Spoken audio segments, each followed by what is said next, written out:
questions that I get asked a lot is about consistency of style, particularly in these days of Instagram and all of those sorts of things. How do I get a style across my photo stream that looks consistent? Especially if I'm taking pictures on different cameras, so if I'm using an iPhone or if I'm using an SLR, if I'm using a drone, how do I get my pictures to look and feel the same each time? Because actually, if you want to build your Instagram portfolio, that consistency is really important. Easiest way to do it, and what I've been using for a while now, is I use Lightroom. I'm not sponsored by Adobe or anything like that, but I use Lightroom and the presets in there to be able to actually achieve a similarity so that your pictures have a similar style is really easy.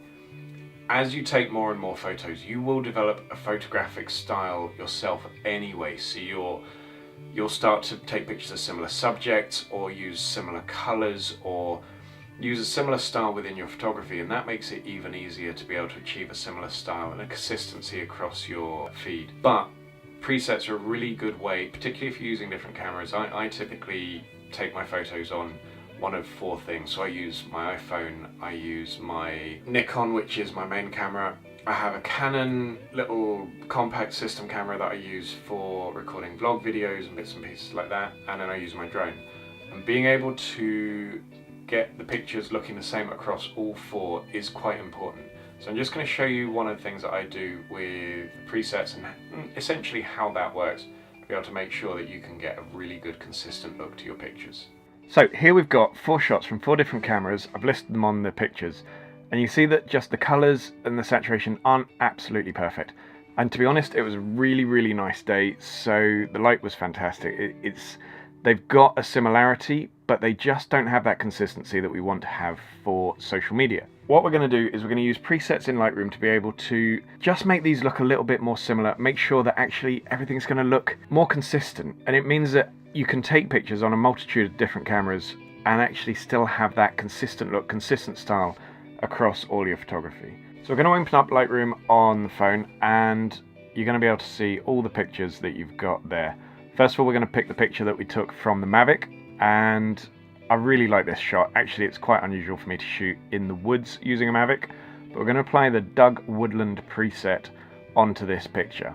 Now, because I originally did the preset from the iPhone picture, it says that the camera settings aren't correct, but actually we can just ignore that and go ahead.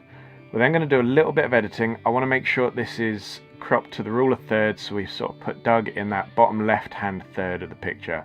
I'm really happy with how that looks.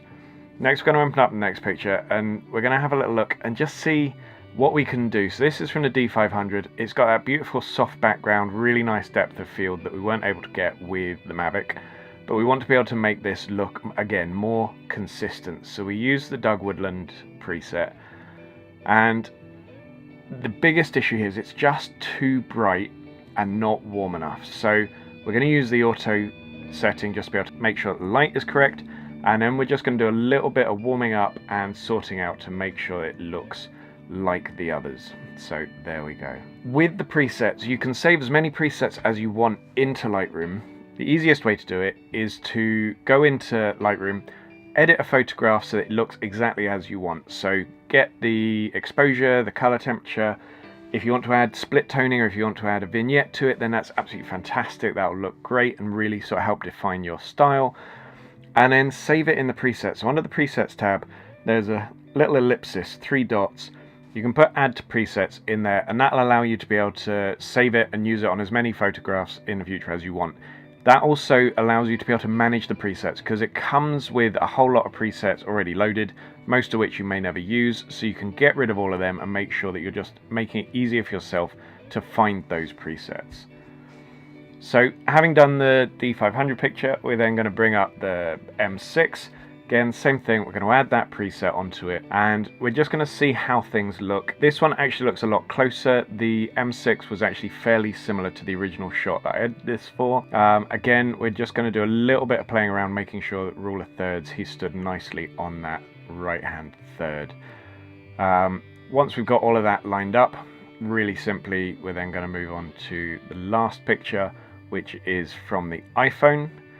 So I'm pretty happy with that. I think they're starting to look pretty similar. The problem is sometimes with the presets, if you put in just the standard preset, it can just look a little bit dark, a little bit too light. So on Lightroom for the desktop, Lightroom Classic as they call it now, you can actually, as your presets, include auto exposure rather than set the exposure to exactly what it is each time. So what you may find with presets on Lightroom CC is that you do need to adjust the exposure settings slightly. It's slightly easier with Lightroom Classic, but maybe this will be a feature that will come in on Lightroom CC. So finally, we're going to open up this last picture, and we're going to make sure this one's looking good as well. So this is the iPhone photo. So this was the one that actually I edited first of all to be able to get the basic look. And we open it up, and again, the first thing we do is apply that preset. Now, actually, I have to say, I think this one has ended up looking a little bit more yellow than it should have done.